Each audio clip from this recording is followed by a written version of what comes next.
You make decent money, maybe $60,000 a year, maybe 90, maybe more, and somehow, at the end of every month, you wonder where it went. Here's one place most people never look: the car sitting in your driveway. Not because you made a bad choice, but because the system was designed to make every choice feel right while quietly draining your wealth. Today, we're going to change that. If you feel financially stuck despite earning good income, you're not bad with money. You're playing a game with rules that were never fully explained to you. The car industry is one of the most sophisticated wealth transfer systems ever built, and it works best on people who are responsible, people who pay their bills, people who have decent credit, people exactly like you. Let that sink in. The better your financial habits, the more attractive you are as a target. Here's the central idea of this entire video. Every car option, buy, lease, finance, is designed around one psychological trap: monthly payment thinking.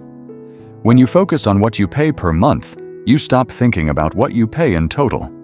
And that gap is where your wealth disappears.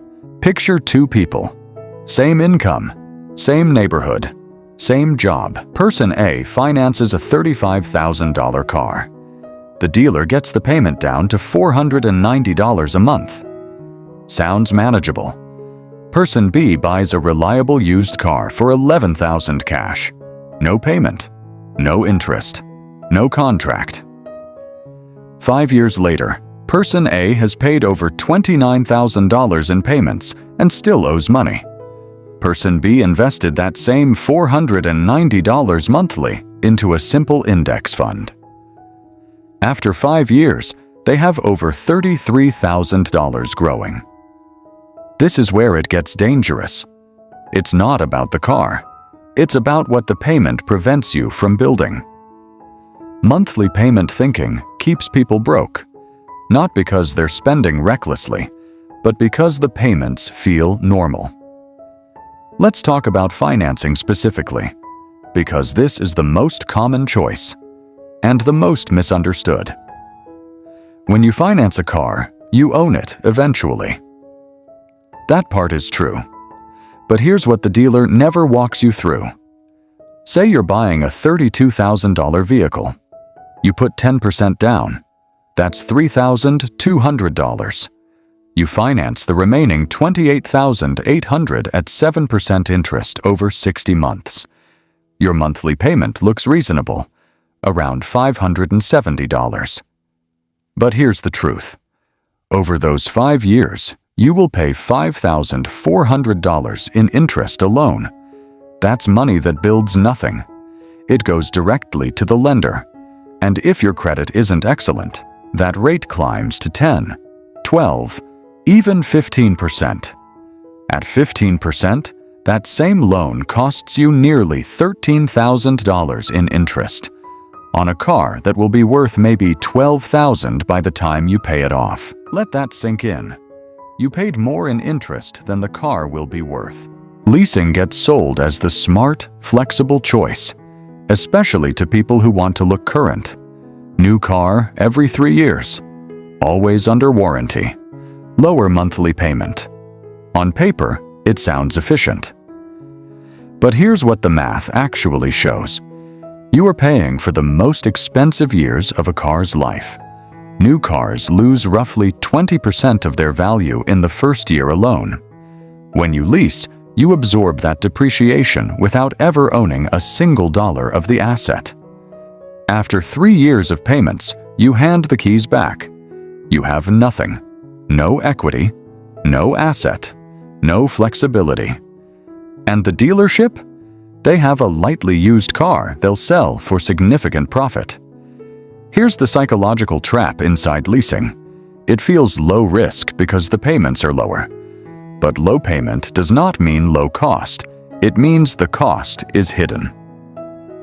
In restrictions, in mileage penalties, in the cycle of always having a car payment. Always. That cycle is not flexibility. That is a subscription to debt. Now let's talk about buying outright. Most people assume this is only for the wealthy. It's not. It's often the strategy that creates wealth. When you buy a reliable used car with cash, not a luxury car, not a new car, something shifts in your financial life. The payment disappears. That freed cash becomes investable, and your relationship with money changes. You stop thinking in monthly payments.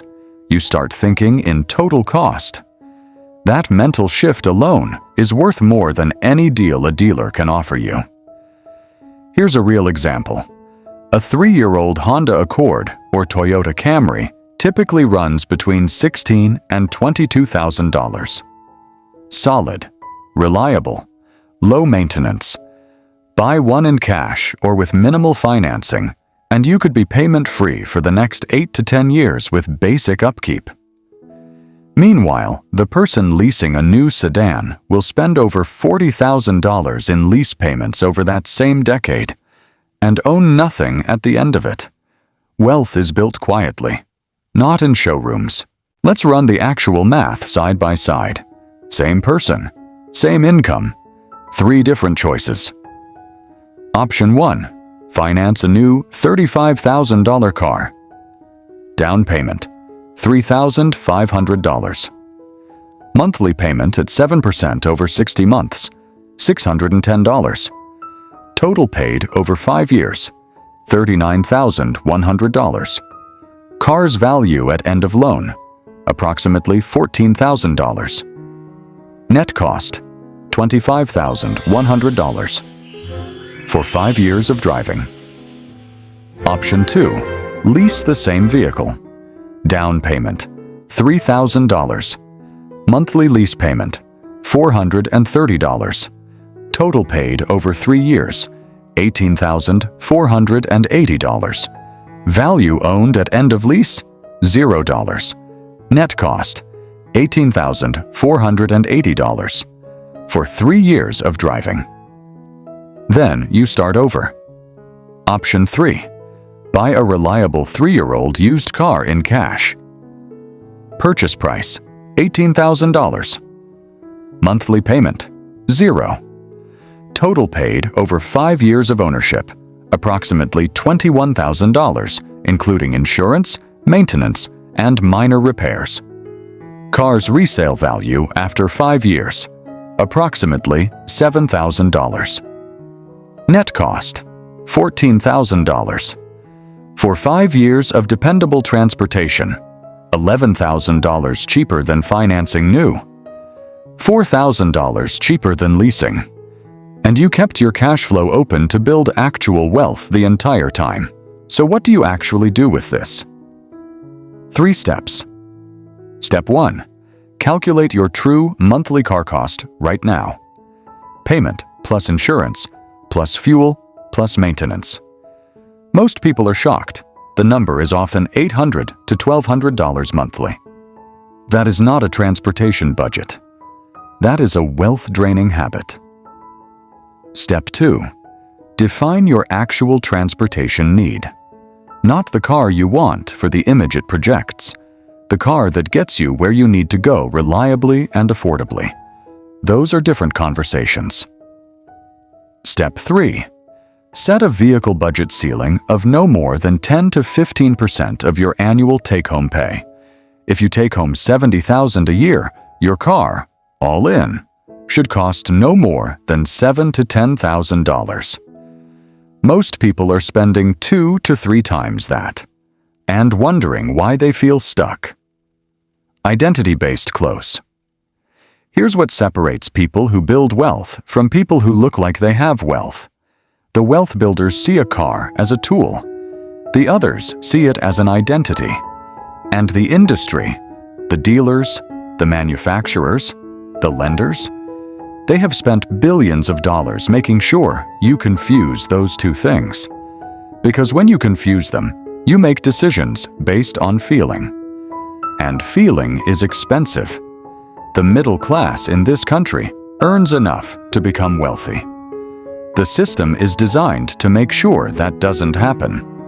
Your car payment is part of that system, not because driving is wrong, but because the terms most people accept were never designed with your financial freedom in mind. You don't need to drive something embarrassing. You need to drive something that doesn't cost you your future. That's the decision. Not buy, lease, or finance, but freedom, or the appearance of it. Choose carefully.